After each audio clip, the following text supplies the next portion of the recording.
From the All Indiana Podcast Network. The All Indiana Podcast Network. This is the News 8 Daily 8. Now all the latest news. Kylie Conway has all the news you need to know. And more. Please stand by. Now, here's Wish TV's Kylie Conway. Hi there, this is Kylie Conway, and this is the News 8 Daily 8 for Wednesday, May 26th. All right, you're going to need the umbrella, the rain boots, the rain jacket, whatever you call your rain gear, because there will be showers and storms on and off all throughout the day. Rain will slide in here this morning, and then some more showers and storm developments could happen this afternoon. There is the threat of isolated strong to severe storms today, this afternoon for a lot of the states. Some isolated damaging winds and even possibly hail will be the main threats.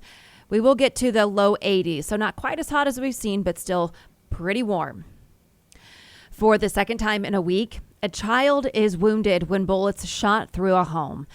IMPD says the victim was 4 years old, a little girl, and that she and a 14-year-old were inside a house near 42nd and Mithofer.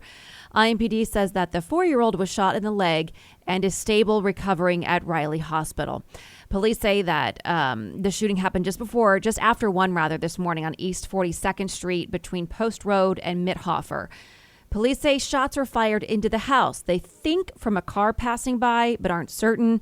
That's when the child was hurt. Police say adults were home at the time, but not much else is known right now. This shooting comes less than a week after 12-year-old Deshaun Bills was shot and killed by a stray bullet when gunfire from outside his grandmother's house hit him while he was playing video games inside. That shooting was in the 3400 block of North Leland Avenue, just northeast of Emerson Avenue and East 34th Street. Deshaun's death sparked outrage from community leaders about the recent violence in our city. At this point, no arrests have been made in that case, and police have little information about any shooters in this morning's case. If you know anything, you're asked to call police. A search is back up again this morning for a man who was last seen in the White River. The area is just west of downtown Indianapolis at Oliver and White River Parkway. IFD says a rescue team worked for about an hour last night before fast-moving water and darkness forced them to stop. And today was a day off for some students because a large beehive was found inside an elementary school. Brandywine Elementary School is closed out of an abundance of caution. The students will not log on for e-learning either. The Southern Hancock County School District says the bees are contained and are not a danger to anyone in the area.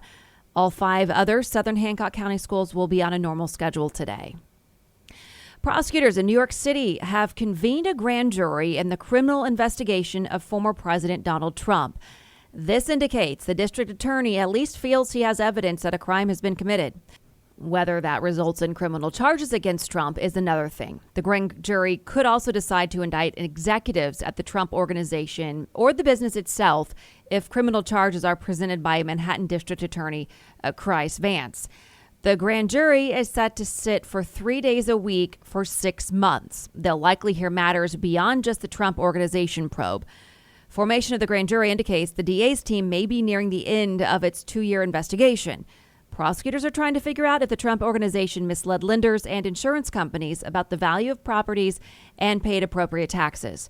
Former federal prosecutor Daniel Goldman says it's not an easy thing to prove. Fraud cases are hard.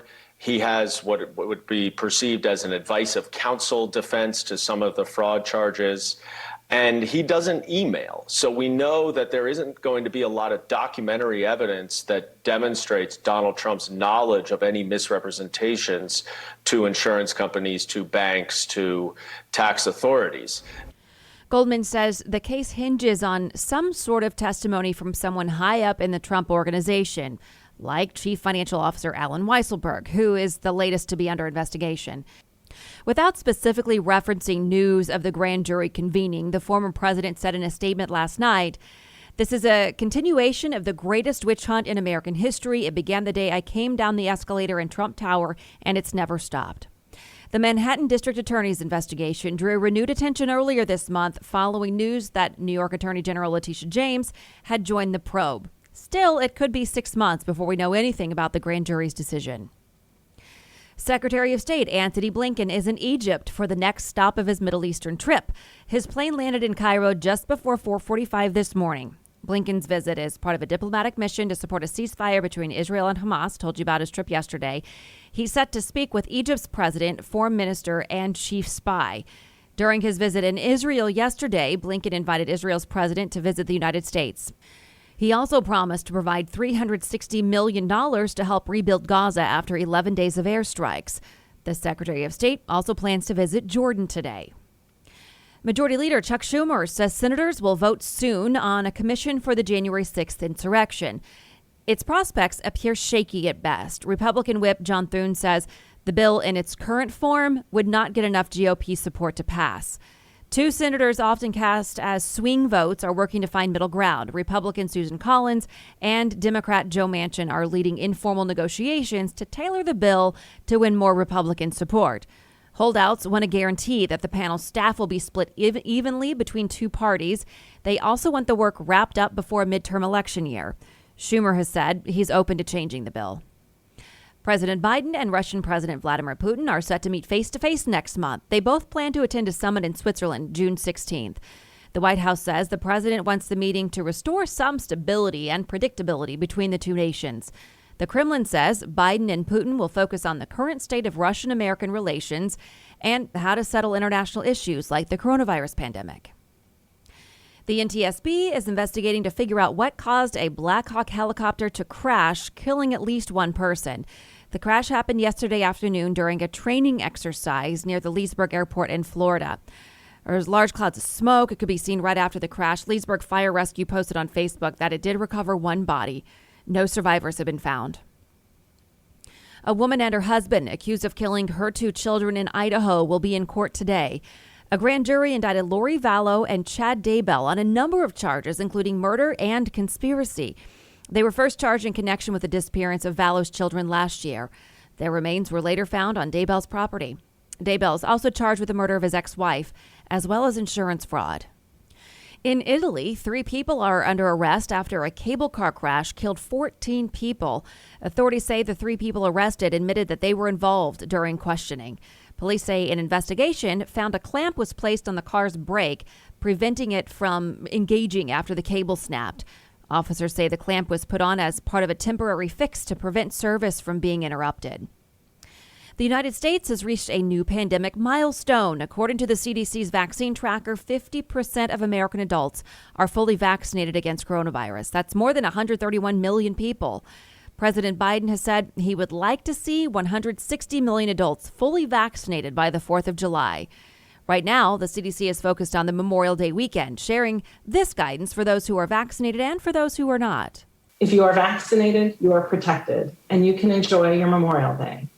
If you are not vaccinated, our guidance has not changed for you. You remain at risk of infection.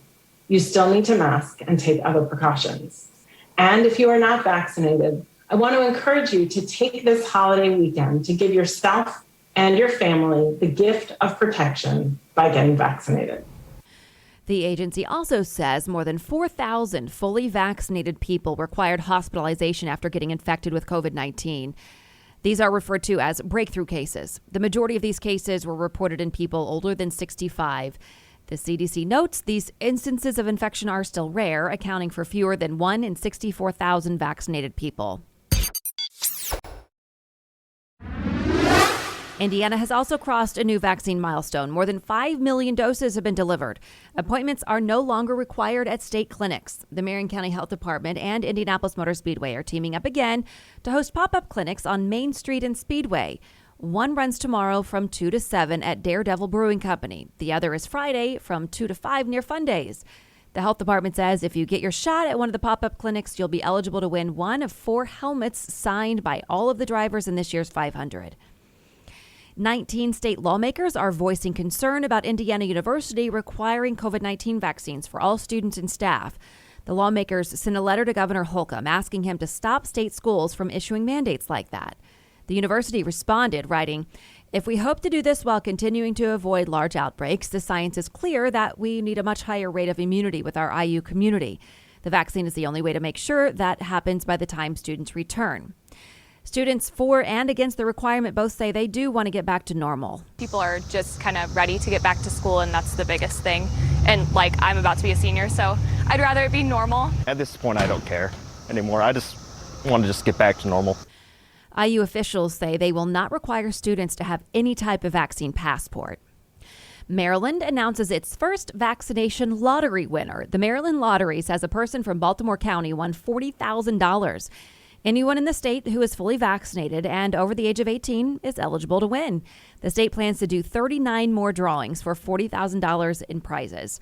Officials will pick a grand prize winner on the 4th of July. That's $400,000. Ohio is another state offering big winnings to encourage vaccinations. And the Colts team is one of two NFL teams waiting for approval to fill their stadiums with fans this year. The league is giving all other organizations the green light. NFL officials say the Colts are still working with local leaders on COVID restrictions. The league also expects teams to host fans at training camp this summer. The Colts camp is set for late July at Grand Park in Westfield. The team has not announced how many fans will be allowed to watch the practices. Everyone is safe from a sinking boat on Geist. The Fishers Fire Department says it happened late last night near the boat ramp off Oleo Road. Officials didn't say how many people were on board or why the boat was taking on water. The fire department posted online saying they hope the safe outcome sets the theme for the summer. A man in Indianapolis is accused of rape in 3 states. Kevin Bennett faces 3 counts of rape and 1 count of kidnapping in Indianapolis. Police in Philadelphia are investigating for a number of crimes there, including 3 rapes over 4 days. Prosecutors there say in most of the cases, the attacker followed women home from their jobs at adult entertainment clubs. I think they were all sexual offenses. They're all rapes and robberies. Pretty much the MO is exactly the same. Police in Tennessee say Bennett sexually assaulted a woman there last month. Authorities arrested him in Indianapolis over the weekend. Federal agents say Bennett had 2 guns and methamphetamine when they found him. A Capitol insurrection suspect accused of targeting an Indiana congressman will stay in jail. A federal judge refused to release Lonnie Kaufman before his trial. According to investigators, Kaufman brought Molotov cocktails and other weapons to the Capitol on January 6th. They also found a handwritten note of good guys and bad guys with Congressman Andre Carson's name and the words, one of 2 Muslims in the House of Representatives. Kaufman has pleaded not guilty. A 7th person from Indiana is facing charges for taking part in those riots at the Capitol. Police arrested Jonathan Sanders Sr. at his home in Knox County yesterday. Sanders is facing 2 charges, entering or remaining in any restricted building without lawful authority and violent entry and disorderly conduct on Capitol grounds. A cyber tip leads to the arrest of a Zionsville firefighter on child pornography charges. Police say the National Center for Missing and Exploited Children reported a Twitter account uploading child pornography. That prompted a search of a Whitestown home and the fire station where Daniel Stevens worked. Stevens is charged with child exploitation and possession of child pornography. The town of Zionsville says Stevens is on administrative leave from the department. A former mayor of Muncie is pleading guilty to theft of government funds. Dennis Tyler admits he received more than $5,000 to steer public Board of Works contracts to an unnamed company. His plea deal includes paying the city back. Tyler will not be allowed to appeal his conviction or sentence. Authorities arrested him in 2019 as part of a 3-year investigation. The maximum penalty could have been 10 years in prison, another 10 on supervised release, and a $250,000 fine. Prosecutors are recommending less prison time and a lower fine. The company that runs Carmel Market District is recalling a Chicken Street taco kit. Giant Eagle says the kits may contain an undeclared egg allergen. The impacted products have sell-by dates through May 28th. They were sold in the prepared foods department at the store. Giant Eagle says customers should throw the kit away if they have it and bring the receipt back to the store for a refund. A new campaign in Indianapolis is giving some drivers a second chance. IMPD is surprising drivers with a gift card instead of a ticket at times. It's called the No Ticket, Let's Fix It campaign. So if you're pulled over for a minor vehicle violation, you could be a lucky recipient of a $25 Jiffy Lube gift card to get that issue fixed instead of a ticket. The No Ticket, Let's Fix It campaign was started by Jiffy Lube of Indiana in February. They've since donated over $200,000 to participating police departments statewide, including IMPD, the Marion County Sheriff's Office, and the Prosecutor's Office. The Prosecutor's Office will hand out the gift cards to drivers who appear in traffic court for minor equipment violations instead of receiving a fine for things like a broken taillight, brake light, or headlight. They can be a safety issue, right? If your turn signal's out or your headlight, your tail light, I mean, that can cause significant issues. So it's very important to get that fixed. So what this does is just provide an officer with another tool or resource and able to encourage somebody to get that fixed. So when people come in with those, our guys are asking, hey, tell me about how you got this. And we're hearing great stories. Like, oh my God, he pulled me over. I thought I was going to get a ticket. And all of a sudden he just came up and said, hey, I'm going to solve your problem today. Here's $25 to get it fixed at Jiffy Lube. And it just feels great for our guys. It seems like it's a feel good for the citizens that do get pulled over. And I think the police officers are enjoying it as well. Jiffy Lube of Indiana has donated $62,000 to the Central Indiana Police Foundation to work with smaller police departments. The No Ticket Let's Fix It campaign will continue until they run out of gift cards. And the Humane Society of Hamilton County is planning a job fair. It's set for next Wednesday, June 2nd from 11 to 3. Organizers say they need people in several areas, including customer service and kennel attendants. They ask you to bring a resume and be ready to interview on the spot. And pretty cool here, you may have noticed a different look to the moon this morning. It's passing through Earth's shadow to create a total lunar eclipse. When this happens, the moon becomes darker and redder in color. According to Earth Sky, this is the first lunar eclipse since January of 2019. Here in Indiana, only part of the eclipse is visible. It's also the closest a full moon will be to Earth in 2021. And now to some 500 news. 2 Indy 500 winners are going to school this morning. Defending champ Takuma Sato and 2007 winner Tony Kanaan are set to visit with students at McClellan Elementary in Wayne Township. They got there at 9 o'clock this morning. It's part of a community day through the presenting sponsor of the race, Gainbridge. And it's already race day at the Indianapolis Zoo. The annual Zoopolis 500 starts at 11:30 this morning. It's a slow speed sprint by radiated tortoises named after favorite drivers. The prize is a plate of fresh fruit. It's really cute. I have already called my husband and told him he better get our youngest one there because I think that he would really enjoy it. As we build up to the main event, of course, the 500 on Sunday, we do have you covered. Join us Thursday night at 6:30 for All Access Indy, the 500. And staying in the Speedway area, construction is starting on new condos, apartments, and stores in Speedway. Town leaders and developers broke ground on the project called 1300 Block yesterday. The plans call for a public plaza and a restaurant on the building's first floor, La Peep. The condominiums start at $299,000. They are scheduled to open next spring. If you haven't been to Speedway as of late, it is booming. Really cool to see all the growth that's happening there. And finally, to some business headlines. Moderna says its COVID-19 vaccine was 100% effective in a study of adolescents from 12 to 17 years old. The company said it plans to ask the FDA to expand the emergency use of its COVID vaccine for teens early next month. It's the second vaccine behind Pfizer's to demonstrate high efficacy in younger age groups. Pfizer's vaccine for adolescents began last week. Washington, D.C. Attorney General is suing Amazon on antitrust grounds, claiming the company's practices have unfairly raised prices for consumers and suppressed innovation. The lawsuit alleges Amazon illegally maintained monopoly power through pricing contracts with third-party sellers. An Amazon spokesperson says that the D.C. Attorney General has it exactly backwards, that sellers set their own prices for the products that they offer in the Amazon store. A group representing pork producers urged the federal government to let them continue an effort to speed up the processing of pigs into bacon and ham, despite a union's claim that the increased volume endangers workers. The National Pork Producers Council says it needlessly slowed production and hurt farmers still recovering from problems associated with the coronavirus pandemic.